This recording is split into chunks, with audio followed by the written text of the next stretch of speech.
Well, hey there, folks. Welcome back to Save Your Bacon, a device comedy podcast where we think we're helping. My name is Will. And my name is Zane. Hey, speaking of Zanes, one direction we can follow with this podcast is going straight into the advice questions in order to save some people's bacons. If you want to start us off, Will. Yeah, I can do that. Okay, this question comes from Milk Guzzler 3000. Thank you so much. They say, I need help. I have a lot of leftovers and I can't finish my cereal. What is the shelf life of Tupperware cereal? What is the best way to reheat your cereal? Thank you, Milk Guzzler. I have a lot of leftovers and can't finish my cereal. Yes. Okay, wait. So, asking for a friend, you say you have a lot of leftovers. I'm assuming you mean one of which is the cereal. One of which is cereal, so is what we can assume, I think. And you're saying now you're going to go for these leftovers before you're going to go for your cereal. Presumably, because in your head, cereal or Tupperware cereal has a longer shelf life than whatever your other leftovers are. Have you ever had Tupperware cereal? Tupperware cereal is a friend of mine. Is in my fridge at this very moment. Oh, you have leftovers right now? Yeah. Well, I'm not just going to throw them away. I'm a college student. What's the shelf life? Well, the shelf life, this is where it matters. Just like under or post-grad, have you added the milk yet? This is very important. I think that there might have been milk, but because of the idea of the name of this person being at least the third version, considering it's 3,000 of milk guzzling, I think that the milk probably went away. And if anything, we just have dampened Lucky Charms or whatnot sitting in a Tupperware inside the fridge. Slightly less Lucky Charms. Also, is it in the fridge if it's shelf life, or is that just in the cupboards? Well, because, I mean, those would definitely have different shelf lives depending on whether literal shelves or, like, fridge shelves. This is what I was going to ask. Do you have shelves in your cupboard? Yes. All right. I think, is it a cupboard if it doesn't have shelves? What is it if it doesn't have shelves? Yeah, I was going to say, wait. So how do you have a cupboard without shelves? I have what we call, like, this little snack cabinet. Now, it's that, and fine, but it doesn't have a shelf. But it's big. Is it not a cupboard? Can it not be I think a a cupboard has to be enclosed, right? The only difference between a bookcase and a cupboard is one has doors. Yeah, that has doors. It has doors? Yeah, so it's a cupboard. It's not a bookshelf, right? Okay. It's not just regular old shelving. Okay. Also, if you put books in a cupboard, is it a bookshelf? or is it just a bookshelf? Very important. If all you're using it for is books, is it still a cupboard or is it a bookshelf? Can we even discuss the fact that we're not using it to store cups and we're still calling it a cupboard? Not like a snackard board or a bookard? A bookard. A book board. You should only put your cups and your board games in there. My plate bird. Hurry, can you put the plates over there? Oh, in the cupboard? No, in the plate bird, you idiot. You don't put cups there, you put the plates there. Welcome to my house. Where are your cups? In the cupboard, you idiot. What else? Where else would they be? Where are the bowls? In the bowl bird.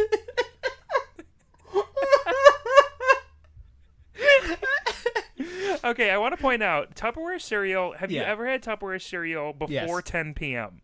I have not. Oh my gosh. I think it's a rite of passage. If it's morning, I'm going to treat myself. It's a little bit classier. I'm going to get a ceramic bowl, and that's what my cereal will go into. If it's past 10 p.m., I'm desperate. I should be sleeping, but instead I'm eating cereal, and for that reason, Tupperware is being used. Correct? Absolutely. And there's a little bit more care to it than it sounds when you say it that way, right? Because we're not putting it in Ziploc bags, carrying it around in our backpacks as like a midday snack. No, it's been shelved, presumably fridge shelved, in a Tupperware case made just for this cereal. And as you know what, it's not dead yet. It's not moldy or rotten, whatever. It's still good to go. And it's there. It's ready to hold the milk if you want to add the milk too. Again, not like a Ziploc bag. I don't like the thought of people pouring milk into Ziploc bags. But I do know a kid who really likes cereal a lot, and he had like issues with eating much else other than Cheerios, and so he would bring a Ziploc bag of Cheerios to school every day. I joke you not. And he would bring a carton of milk. He would pour the carton of milk inside the bag, shake it up, and then eat it like soup. What did I just say, Will? That's a real thing is what I'm trying to tell you. It's not Tupperware soup, though. That's not what that is. That's bag soup. You got to call it something different. I think what you just told me bothers me a little bit more. Why did he shake it up? It just needed the... Okay, why do you... Okay, everybody... Also, here's the thing. Why did all of us learn from a very young age you need to, like, pat the cereal like a dog in order to, like, get it... You don't do that? You know what I'm talking about? No, I know exactly what you're talking about. You know exactly what I'm talking about. Nobody taught you to pat the cereal, but we all pat our cereal like it's a good dog. No one taught us that. It's part of the human nature. God made us in all that we are, and he said, and part of your human nature is that you will pat cereal. So I think he just it's impossible to pat the cereal in a bag, so you must shake it. And you know what? You take good care of that cereal even after you eat it. You take it on walks whenever you walk around after then because it's in your tummy. Every time you take your cereal on a walk, it does increase the shelf life because you've made its happiness level go up. That's true. We are talking while it's still... actually, this is very important. If it's in the box, it's like max happy, right? It's ready to go. If it's in the Tupperware, it's going to start getting sadder because as we all know... Shelf life depends on the happiness of the food. Yeah, that's why corn goes bad so quickly. That stuff ain't happy ever. Do you know how depressed corn has to be? It's stuck in a hot field surrounded by things that look like exactly it, making it feel like it's not unique at all. It's just a number that's going to get ground up by machines one day. But if you take Tupperware cereal, which is starting to get sadder, you take that out for a walk and it says, oh yeah, this is what the sun looks like. Oh yeah. Hey Dan, and it recognizes people on the street. That's cool. It feels unique because weirdly enough, it doesn't see any other people taking their cereal Tupperware out for a walk because you may be the only ones doing this. But it'll feel unique. It'll get a sense of purpose once again, and it'll be able to withstand its time on the shelf. Have we decided, is a fridge without shelves? Is a fridge without any shelves? What is a fridge with All right, you open fridge. It doesn't have any cabinets. It doesn't have any shelves. I can't envision what this could even possibly look like if you open up a fridge and there's nothing in it, but there's also no place to put anything. There is no bottom because that would be shelf. It still runs exactly the same. It runs, it cools, it will do its job, but there's nowhere to put anything because it lacks shelves. What if it just had hooks? Would that be a fridge? Where's the line drawn between fridge and air conditioning unit? Oh, my word. Well, I learned this the hard way when my parents got very upset at me. I got very upset at my parents because they wouldn't let me turn on the AC. So instead, I took out a bunch of the food and I crawled into the fridge when they were gone one day. Love doing that. For like 20 minutes. Yeah. It doesn't get you as cold as you think it was, mostly because I was too large to close the door and all the cooling escaped. The difference is the cold air for the AC will actually cool your house. The fridge will not. All right. But in this case, if we take away the parts that make it a fridge, is there a better chance it will cool your house? Oh. If it's not busy chilling, jams and turkeys, will it cool your house instead? Less food is taking up that cool. It's stealing less of the cool. When you teach a fridge it doesn't have to cool just the food inside, then I think you can open up the possibilities to heat the house and not just produce. When you give it a chance to do something else than what it was programmed to do, when you teach a robot to dance, it finally realizes that it has the need to do so.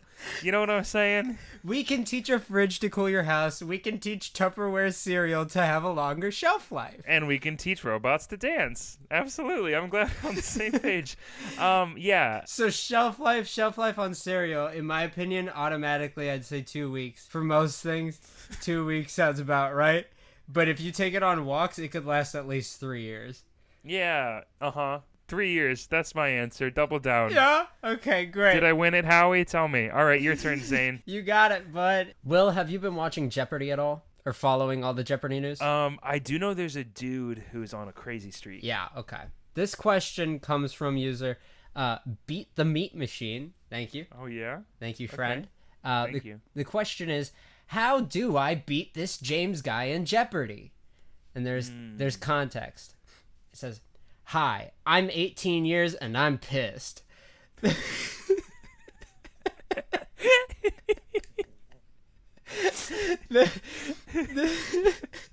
This guy knows more things than NASA people, and it comes to mind so quickly.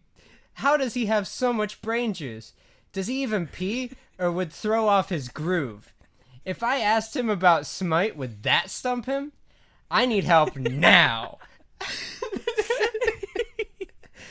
Nobody knows everything. What makes this guy tick? I need my own personal Sherlock or Monk from the TV show Monk. And then in parentheses it says, "Freaking best show ever. No contest." To help me beat the unbeatable, I need the power. Thank you a lot. So do you think the question asker is asking from the position of contestant or from the position of Alex Trebek? Oh man. Because they simultaneously want to stump them and both to beat them to the question. Which one is more important here? I think overall we have to look at the very end of the question, them having said, "I need the power." I need the power. So I think... But, so do they need the question asking power to stump them? Or do they need the question answering power? I can't stop imagining someone's doing really well at something and you looking at that person and saying, "I need that power." I like to imagine you see this guy. What is his name? Do you know? His name is James. His first name is James. I can't imagine the person standing next to James, and he has $48 million, and you're sitting there with -200, and you're like, any last words as the loser? And you're like, "I need the power," and that's it. And that was the beginning of your revenge story to come back, train, do a bunch of trivia crack or something in order to get back in the game and beat back James. It's clearly a long way to get to go, considering you were $48 million and 200 away from winning. But exactly, and there are clearly a lot of different things that this guy wants to take into account. Like, obviously wants to find questions that'll stump this man, but also wants to find a monk from the TV show Monk. Yes. I guess that can figure out like the tricks that this person is doing, that this James guy is doing, so that he can like figure out his play style too, get inside his head. Exactly. Yeah, I think my best advice to give you is cheat. Yeah. That's it. That's literally it. You ever seen Are You Smarter Than a Fifth Grader? Yeah, those are cheaters as well. Yeah. Yeah, the smartest fifth graders cheated, and the smartest Jeopardy people probably cheat as well. Yeah. How much money do you have to pay Alex Trebek to give you all the questions you want him to ask? What is the buyout rate for Alex Trebek? If Alex Trebek sold out his honesty and worth to you, what would it be? What would the price be? He's a man of integrity, is what I'm trying to say. I feel like it's a steep price, but maybe James was just an eccentric millionaire who wanted to seem smarter than he actually was. So you walk up to Alex Trebek, you say, $10 million in cash, right here, right now, all yours. All you gotta do, only give me questions that I know. And he says, "I can't do that. That breaks the integrity of the game." Also, James paid me $11 million to do the exact opposite. I think also what I kind of meant by cheating is just figuring out what the pre-generated questions were beforehand. Mm-hmm. I can't think of a better way than to just make James regret his life completely up until that point as a Jeopardy contestant. Yeah. Than to just cheat. Truly. I think that's what we're here for, Zane, right? You know what would be... Tell people to cheat. You know what would be fascinating is if there are so many questions out here, this man could answer anything. On video games, sports, on science, on nature, whatever it is. There's only one thing that this man really couldn't answer questions about. And that's you, question asker. So you need Uh-oh. You're looking at all the categories, right? You're looking at all the categories, and it's like equines. And then the second one is like gourds, and then the third one's like Dave, and you're like, "Wait, Dave? I don't know anything about Dave." "Oh, James, what you gonna do? You're clueless about Dave, turns out." And that's how you get him. You just need one category about Dave in order to throw out his game, because that's where both the daily doubles are located. Exactly. The whole point, I actually watched a video behind this James guy. The whole point to his strategy, he knows exactly when to press the buzzer so that he can get in. He starts at the bottom of the board so he gets the biggest amount of money first. And the only way to control the board is to keep buzzing in first and getting all the right answers. Yep. So, by you getting just one little strip that he cannot get the right answer to, you've given yourself multiple opportunities to jump back in and control the board. Yeah, I'd like to say Dave for 1,000, please. Dave's middle name. Uh-oh. Boop. Oh, yes, Dave. That's going to be Emily. Yes, correct. Dave's middle name is Emily. Congratulations at the $1,000 to Dave. Dave, what would you like to do next? I'll take Dave for 800, please.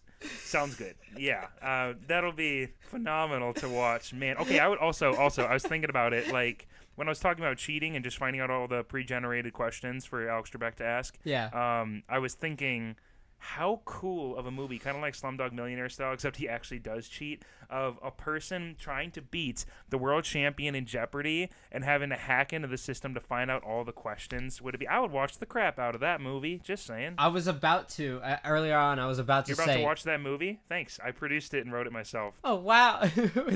with all the money you won from Jeopardy. Yeah, that's a Will original. Thanks.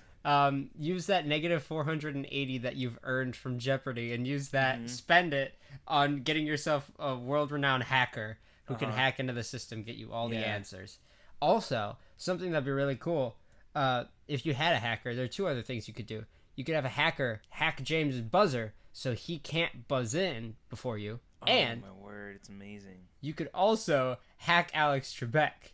And when he asks the question, when James answers, even if it's right, you can make Alex Trebek say, "Oh, sorry, that's so wrong." And then Dave buzzes in. Dave, you get the points. Dave, what is the answer? And then Dave, you just say the same thing. And he says, "Oh, you know what?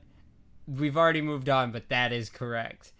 So you get the points. You get it because you said it most James, screw recently. You suck. Yeah. Yeah. Break into Trebek's nano chips and get them on the corner of Dave is what I'm trying to say. When James finally loses, do you think he's just gonna melt in place? Is that what happened? Is that what happened to the last guy? The last guy who went on this hottest streak. He's so hot, but the only thing holding him together is all the money. And so as soon as he loses the money, he's just gonna melt. You're right, because that's what happens when you stop being hot. You melt. You know what happened? You know what happened the last time someone lost their streak on Jeopardy? What's that? Pompeii. Oh no, that was so long ago. Hey, streak's back up. Streak's back up. It's only taken us a couple thousand years. Anyways, yeah, sounds good. Hey, I'm gonna ask us another question. Does that sound good? Sounds great. This question asks, how do you tattle on somebody anonymously? I have a coworker that does some bad stuff at work, but nothing that would get her fired. I feel morally responsible to bring some of her shenanigans to light since I am the person who works with her the most, but it would be super obvious to her who tattled. How do I end her while also continuing to live that chill, peaceful work life? And that is from an anonymous question asker, quite obviously. Well, right. I'll tell you what, you kind of just did. If you just asked us to say your name, you you actually, how do you tattle on somebody anonymously? You literally just did that. Congratulations. Yeah, you literally just did that. We are work police, and we will file the necessary piece of paperwork in order to make sure that her life is just ruined forever. Not by getting her job fired, but just like itching powder in the undies and like ants in the undies and sharp pieces of granola in the bed, stuff like that. Sharp granola in the bed gets them every time. That sucks. They never see it coming. That's the worst way to try to relax and sleep. Also, sharp granola. Minor inconveniences, like taking all the hand soap, pouring that out and putting dish soap in there instead, and they'll say, why is it taking slightly longer to get all of this hand soap off of my hands? Absolutely. Why does my hands smell like lemon lime instead of lavender? Exactly. Mm-hmm. Why does it smell like a clean, oiled duck? Also, another minor inconvenience, like top to bottom covering their entire house in Vaseline. Absolutely. That's the worst inconvenience I've personally encountered as well. I'm glad we said it here. We'll break into their house and then just leave one window open and just rearrange a couple things and make them freak out. We'll break in through one window and then leave a separate window open. Absolutely. We'll make sure that one doesn't look like we broke into it and then just break one window getting out. What if we left an we're sorry note on the broken window, but didn't leave anything on the window we left open? Yeah. Okay. How about we break into her house, unlock the door, and then before we leave and before she wakes up, we relock it. How does that sound?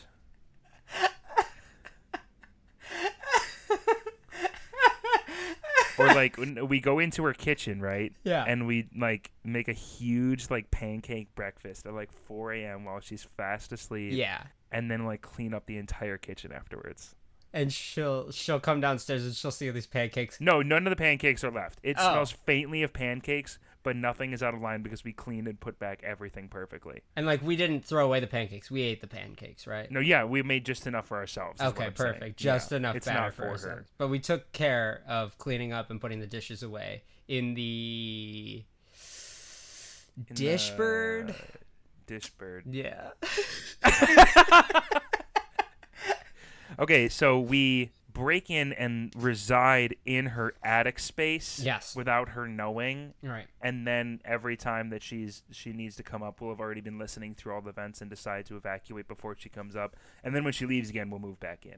Yeah. And we just kind of permanently reside there in the attic. And every time that she goes to the bathroom, since we're in the vents, we'll play soft elevator music somewhere in the house.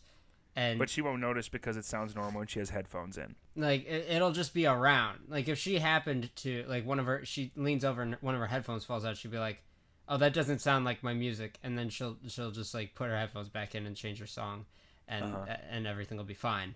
And it really won't bother her at all. You know what we also could do is set her car on fire. Oh, no. No, yeah, I like that one. Actually, let's just do that. Anyways, how do you...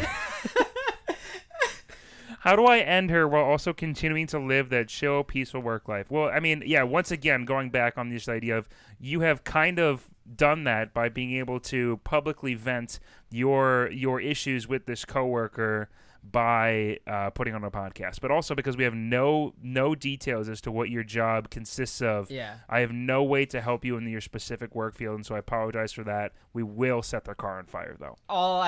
We guarantee that we guarantee 1 arson. That's a Save Your Bacon guarantee. 1 arson. 30 days money back guarantee. Enter now in the chat, and we'll select one of you randomly to have your worst enemy's car set on fire. That is a weekly offer. That is a Save Your Bacon guarantee. Enter now. Put in the secret code. Zane, have you generated the secret code? Go ahead. Yeah, and the code for everybody is Big Thick Ronnie. That is Big Thick Ronnie. All the O's are zeros, and all the N's are sixes. Can I just say how I love that you said all the O's, and there is one. Yep. Anyways, enter that in, and we will burn 1 car of your closest enemy. Yeah. That sounds good. I think we helped. What do you think? I definitely think so too, because you can go along and just have a chill time at your work, because we don't know what it is, so they don't know what it is. No ties there, unless, of course, your work happens to be breaking and entering into this person's house. Then we might have given it away because of the way that we laid out our whole plan. Yeah. If not, you're chill. We'll take care of it from here. All right. So, also, one other thing that we do is when we're done, we'll send you a complimentary aquapod, which was like the small little, very small water bottle that looked slightly more bulbous than other small water bottles. Yeah, kind of the raindrop shape. Yeah. Anyways, Zane, I want you to give me a question now. I got you back. Thanks. This question comes from Florida. It's too hot today. Whoa, I'm going ghost. Watch out. Hey, what's up? This is a podcast called Going Ghost, where we talk about our best and greatest ghost stories from paranormal online places. And so I have a question here from username SnazBubbles. Thank you, SnazBubbles. Thank you, SnazBubbles. SnazBubbles. This is titled A Very Strange Woman. The story goes as such. Story of my life. So this happened at least a decade ago in Florida, condominium neighborhood. My family was on vacation, and my dad decided to go on a tranquil night walk with little me and my older sister. My sister's about 5 or 6 years old, and I was about 2. So it's about 11 p.m. at night. Hold on, pause. You took your 2 and 5-year-olds on a night walk in a Florida condominium neighborhood in the middle of the night? 11 p.m. Come on, my 2-year-old that is in bed and my 5-year-old that is also in bed. Let's go. Hey, wake up. Dad, we're like halfway through sleeping. It's time to go on a night walk. I can't leave you alone. Come with. I have not gone on a night walk in years. I need this. You guys wake up. We're going. You can see that thing that sweeps the streets. That car that sweeps the streets. That's like the first thrill ride of your life of being awake past 11. Yeah.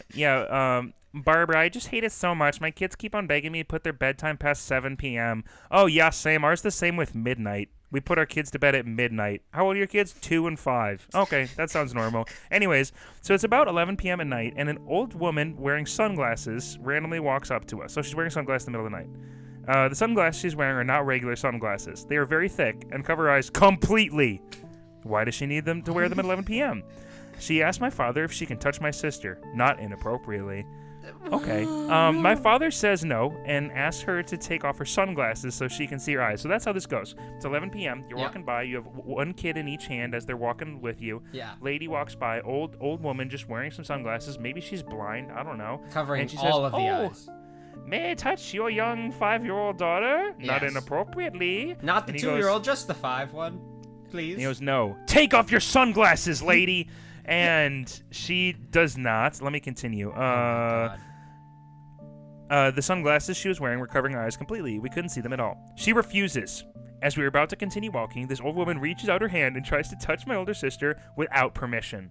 My father reacts quickly and pulls her from the woman, and then asks the woman what she thinks she's doing. She just tells my dad that she wanted to touch my sister, and asks why she can't. My dad is very freaked out, and so he says bye-bye and walks away. I have no idea what happened to that woman, but the story gives me the willies. You might be wondering, what does this have to do with paranormal?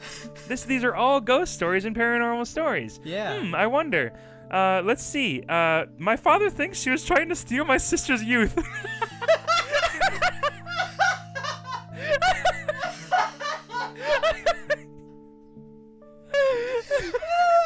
So the rationale for this entire story is not the idea that this woman is creepy and is wearing sunglasses because, I don't know, she's like a felon or something, or because she's just really creepy and lonely and wants to just put her old decrepit fingers on your 5-year-old girl. No, it's the fact that they found some sort of demonic force walking at 11 p.m., which you decided to bring your children out on. Let's remind ourselves of that. 11 p.m. that you're doing this. And she is trying to steal the youth of your 5-year-old daughter. Don't go for the boy. He's too young. We don't want that much youth. We just want the middle ground of the 5-year-old there. This is why you don't take your 2- and 5-year-old out on night walks. Or maybe it's the reason that he told his kids that he was never going to take you guys out on another night walk, because the last time it happened, you almost got your youth stolen. You ever go on a night walk? You ever go on a night walk and almost get your youth stolen from a woman wearing sunglasses in the middle of the night? Everybody knows in Florida, at 11 p.m., that's when the soul suckers come out. That's soul sucking time in Florida.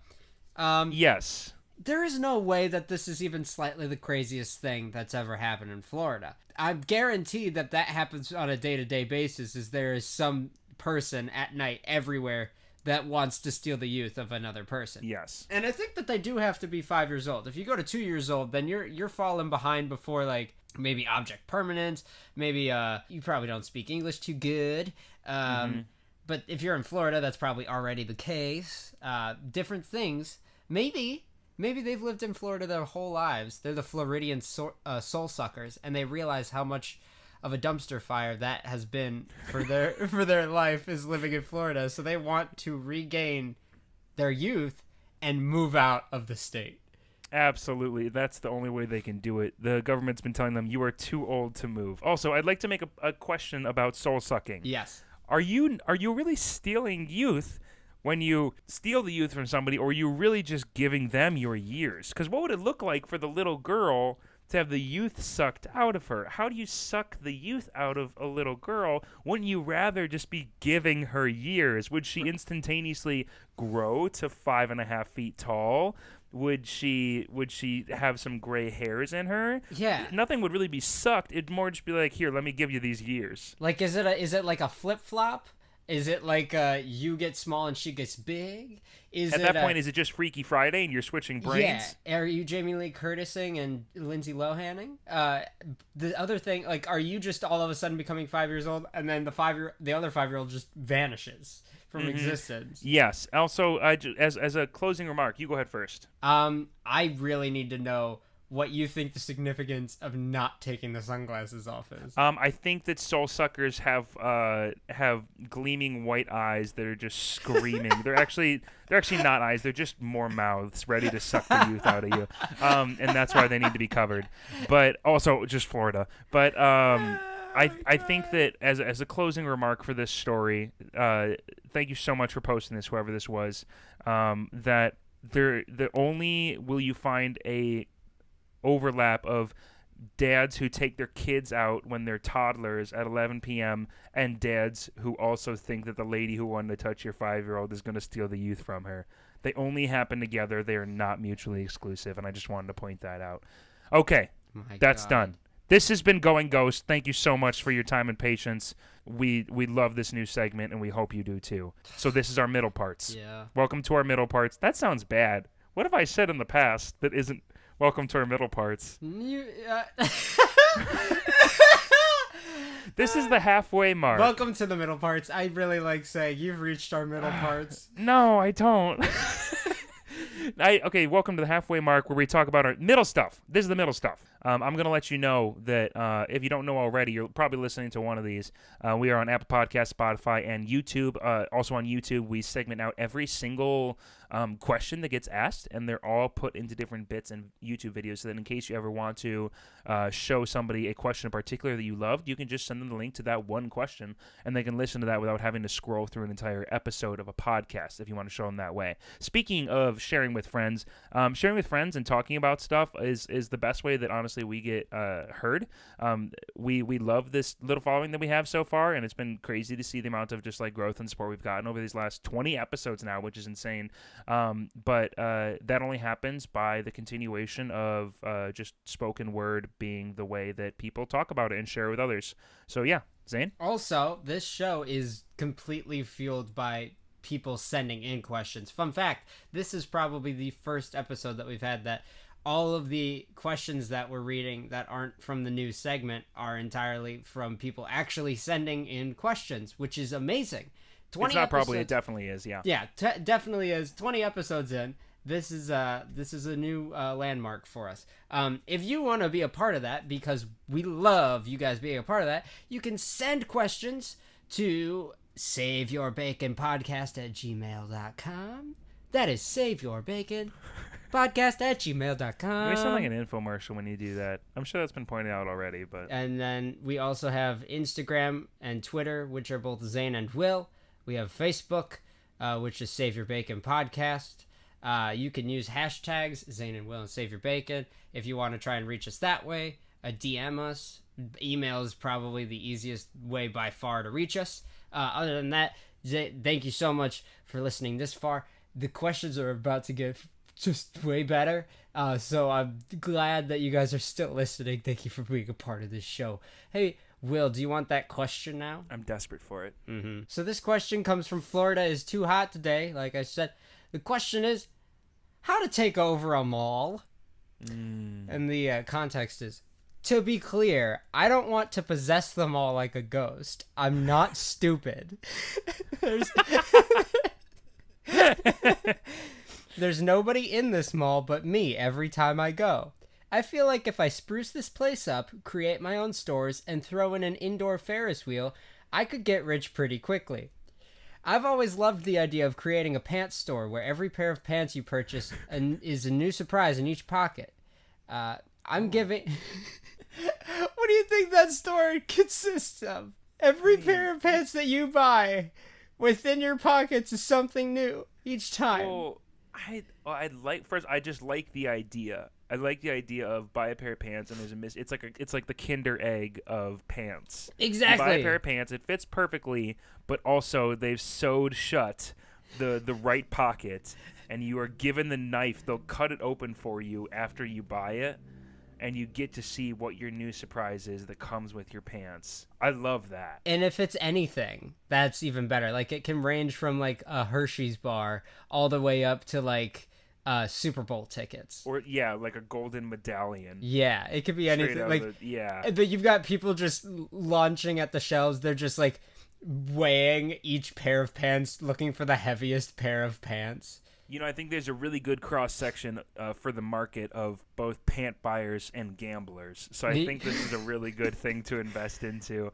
It's like you pay an extra $5 for whatever the surprise may be, and it can be worth anywhere between like 20 cents and like $800 for whatever might be in that pocket. Yeah, you mentioned gamblers. Now, gamblers already have fantasy sports, but they don't have Pantasy Sports. Pantasy Sports.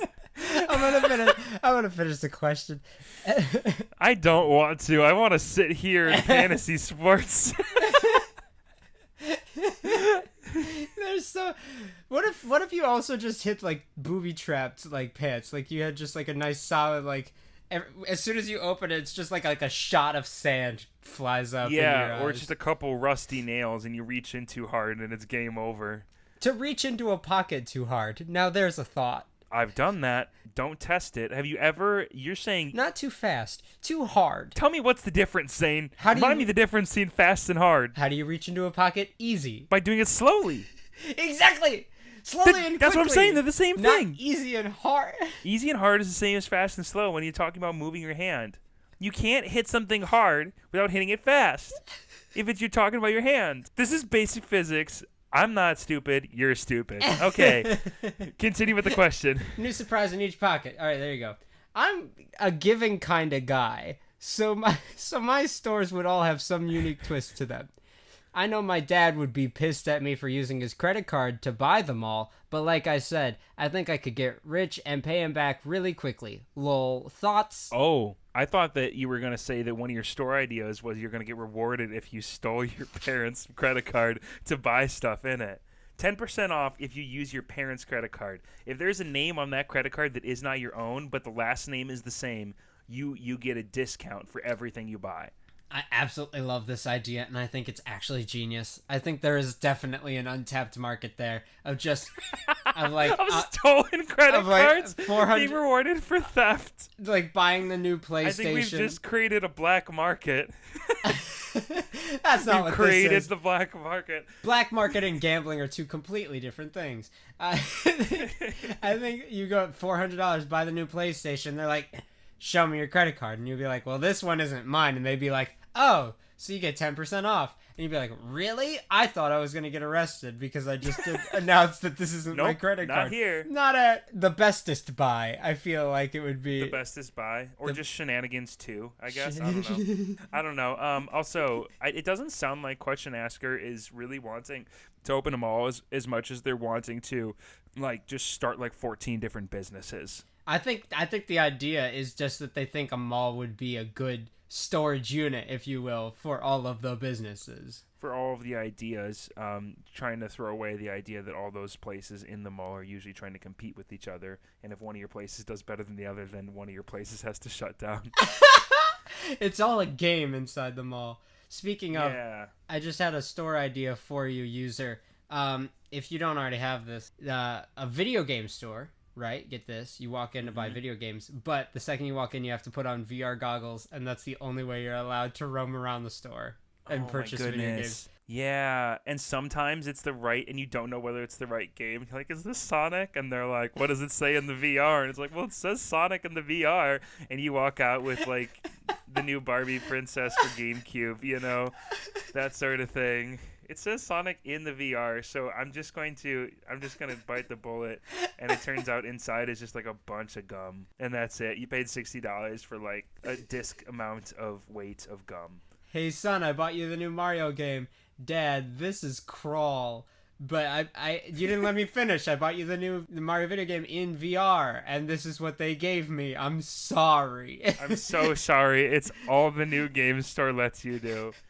I also like the idea that like you spend real money to like purchase the video games in that VR mode, and then you take it off and you say like, "Where's my game?" And they say, "What are you talking about?" And you say, that was in VR. I apologize. It's just the luck of the die. And you 100% did not hand me a game.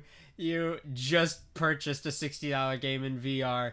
I'm sorry. Well, see, here's the thing. I'm a game store. I'm a GameStop 2 employee. Yes. And welcome to GameStop 2, by the way. GameStop continued. I'm on this side of the counter, and I have your $60, and you're on that side, and you're holding nothing but a VR headset. Yeah. So, sorry, pal.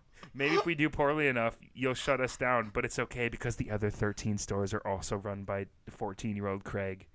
And he bought it with his dad's credit card. He bought the whole mall with his dad's credit card. If you're so mad, why don't you just go on the Ferris wheel that Craig bought also with his dad's credit card? Uh-huh. Yeah. It's not a good Ferris wheel. It's a Ferris wheel that literally it goes up halfway and then it comes back down. But they just refuse to call it the pirate ship. Now that you mention it, it does look a lot like a pirate ship. Now that you mention it, the Pirates of the Caribbean theme and the fact that it only goes halfway up and halfway back again does make it reminiscent of the pirate. The fact that they had me install one of those shower ceilings that makes it rain from directly above 24/7 as if it was a fountain and they're in a thunderstorm kind of fits the pirate theme more than it does the Ferris wheel theme. Mm-hmm. I like this mall. I'd go to this mall. Yeah. It seems like the bad boy place, the bad boy mall. All the teens are showing up. They're bringing their parents' credit cards. They're getting random junk inside their jeans. They are throwing away $60 at a time to try on a VR headset and be handed air. And the Ferris wheel just ain't what it says it is. I can't think of a single teen who would not. They just ain't. And I can't imagine a single teen who wouldn't want to show up. Because that's the issue, right?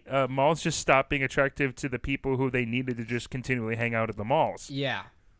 See, what you've created is actually brilliant. You know how every 16-year-old at some point says, I'm going to run away from home and goes like 2 blocks and then comes back because they're hungry and that's it? Mm-hmm. You've created a spot where they thrive off of running away from home at 16 years old. They've got their parents' credit card, and they're going to earn stuff from having that card. What if the only currency in the entire mall is your parents' credit card? Oh, no! It's like Chuck E. Cheese tokens, but like it's like everything is on Which the is card. basically the exact same thing. You're basically saying, this used to be my parents' credit card, now it's Chuck E. Cheese tokens. It's like it's free. It's the exact same thing. So all the stores are all geared around having your parents' credit card system. Chuck E. Cheese did not change at all, though. There's Chuck E. Cheese inside, and it's the exact same as it used to be. They know what they've done. Okay, I'm going to tell a question now. I like that. Okay, this next question comes from Is Zane Single? Is Zane Single asks, how do you get a fancy hotel to allow you to swim in their pool without staying the night? I love this question. I adored this question from the moment it was sent in. How do you get a fancy hotel with assumedly a fancy pool to let you swim in their pool without staying the night?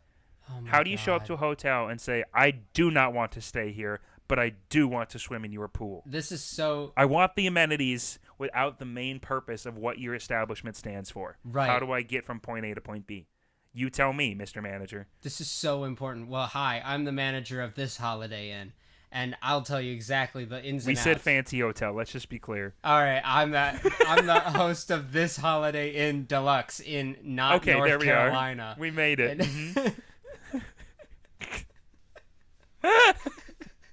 I'm the Extreme Holiday Inn. Nice, yeah. I'm the world's only 5-star Holiday Inn. Yeah, we are. Hi, I'm Mr. Manager of Holiday Inn Xtreme, and we have a tidal wave pool here. Just that's it. That's the only difference. Maybe I wasn't clear. We run the most luxurious hotel in all of the East Coast. My name just happens to be Mr. Holiday Inn. Mr. Holiday Inn. Holiday Inn. Mr. Holiday Inn's. It's Cambodian. Holiday Inn. Mr. Holiday Inn's. How's your stay in? Hi, welcome to the Extreme Holiday Inn. The only difference is our hot tub sucks you right down the drain.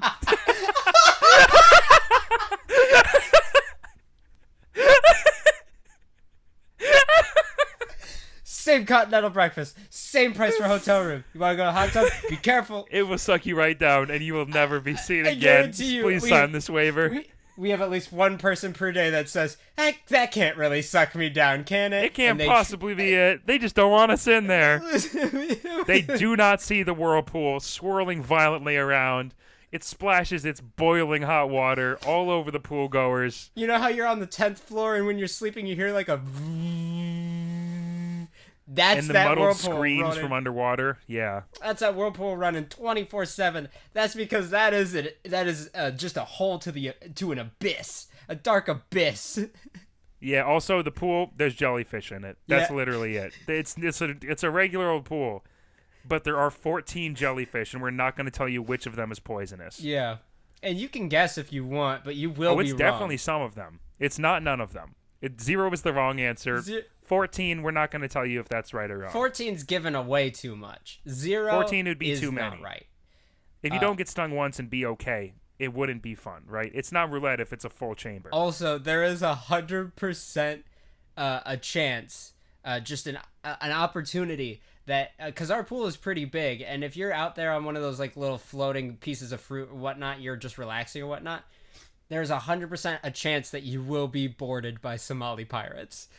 Yeah, we have employed 14 jellyfish and 14 Somali pirates. They made wooden rafts out of bone rafts out of their enemies. Yeah. Out of the people that we've lost to the whirlpool. Yeah, the whirlpool just kind of spits out the bones over in the left corner by the pool at Holiday Inn Xtreme. And once it's done so, you'll see a couple of the Somali pirates just, first off, loving the fact that there are bones raining around them, but then they'll take it and tie it together and make a bigger and bigger raft that they can put their hostages on. Exactly. And we do not interfere with that. The police have no say here. You have signed away your rights, and we will not interfere with the pirates. We did hire them. We do not interact with them. Yeah. It's don't... I don't know what the saying is. We just pay them. There is no saying. We don't say anything. It's like the Stanford prison experiment. We told them what their job was, and then we just let them go from there on their own. What they do is their own business and their own problems. They have to live with the decisions they make, and that's the virtue that we live by here at Holiday Inn Xtreme. You live by the decisions you make. Question asker, if you're really wanting to just use that pool but not get the... I feel like in that scenario, the hotel part, besides the pool part, is the part that you want. If you want to use the pool for free, I'm sure that they'd be happy to let you try. You can go ahead and attempt, idiot. Could you imagine? I dare you. If you walked into and you said, "Can I use your pool?" and they said, "You can try." I had a manager who used to be like that. Holy moly, that was a roller coaster. She would actually every time be like, "Hey, is it okay if I know I'm scheduled till 7:30, but would 7:15 be okay? I'm actually supposed to be somewhere at 7:30." And she's like, "You can try that and see what happens." It's like, are you serious? I don't want to do this anymore. You're right. I won't do it.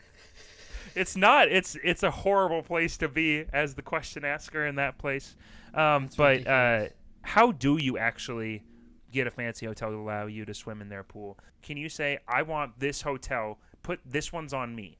Mm-hmm. This hotel room is on me. Yeah. That means you can put it towards someone else because you will hand me the keys and I will hand them back and you can give them to a lucky individual. All I want is your pool. And then they'll say, wow, can we really charge this person if they don't even have keys? If you never take the keys, how much can they charge you for the room?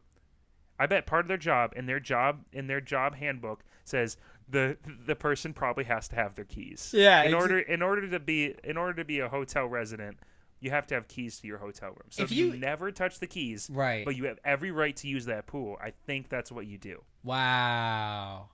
I think that has to be a genuine loophole. There is no way they can charge you for a room that you never even touch the keys. And when they're like, "Hey, why are you trying to argue that we're charging you for a room that you definitely bought?" It's like, "Cuz I never touched the keys." Yeah, it's not even that you chose not to go in. You couldn't go in. That's the difference. I literally could not enter my room. You might as well have given the room to someone else. I never touched the keys. I think at one point I even mumbled, and if you want to give the room to someone else because I don't have my keys, that's totally fine with me. That's totally fine with me. Yeah, it was exactly like that. And then I said, all right, I'm going to go pool now. All right, I'm a pool. Bye. All right. Wish me luck. Do you have any jellyfish ointment? No? Okay. I brought extra. It seems like there's a couple people bleeding out by the side that would probably use this ointment. Oh, pirates. Oh, not again. This happened the last time that I tried to swim in this pool. I'm going to go in the hot tub this time instead. What would you call that hot tub? Like the dehumanizer or whatnot? You could literally just say... The sterilizer. The graveyard, just the something. Graveyard. Welcome to the graveyard. You jump Welcome in. Welcome to Holiday Inn Xtreme. This is our graveyard. This is our graveyard. And if you go in the back, we have a graveyard. We do take into consideration. At this point, we know how dangerous this hot tub is. If you get sucked down, which it's not even an if. When you get sucked down this hot tub, it will spit you into your own grave. Yeah. Where you end up is your grave. We're not monsters. We let the Somali pirates take care of the whirlpool now. Also, because of the Somali pirates, we cannot get close to the whirlpool. One man has made it to the whirlpool. They were not able to shut it off. We do believe it is living on its own based off the energy that it has sucked up from its enemies. Yeah, from its victims. You know what would be even more amazing and confusing? Oh, before I forget it, you could just try and pay for the pool with your dad's credit card. You know what would be even more amazing is if there was just this one guy, Kenny, just sitting in the hot tub, fine, just with his arms like on the side, relaxed and whatnot, and the whirlpool's like desperately trying to suck him down, but he's not budging at all, and he's just like, this is really nice, and other people are like, aren't you supposed to die here? And he's like, I guess not. And then you get in and you get sucked down the whirlpool, and he's like, oh, whoops. Oh, classic comedy, dude. On that fantastic note, this is the end of our show, where we want to say a big old thank you to our listeners and follow us for making this podcast possible. Thank you to the question askers who sent stuff in and letting us make fun of you and not actually answer your questions. That's our job. Thank you to our parents. They birthed us. That's important. And last but not least, this has been Save Your Bacon. My name is Will. My name is Zane. Guys, take it easy this week until we see you next time. And if it's easy, take it twice.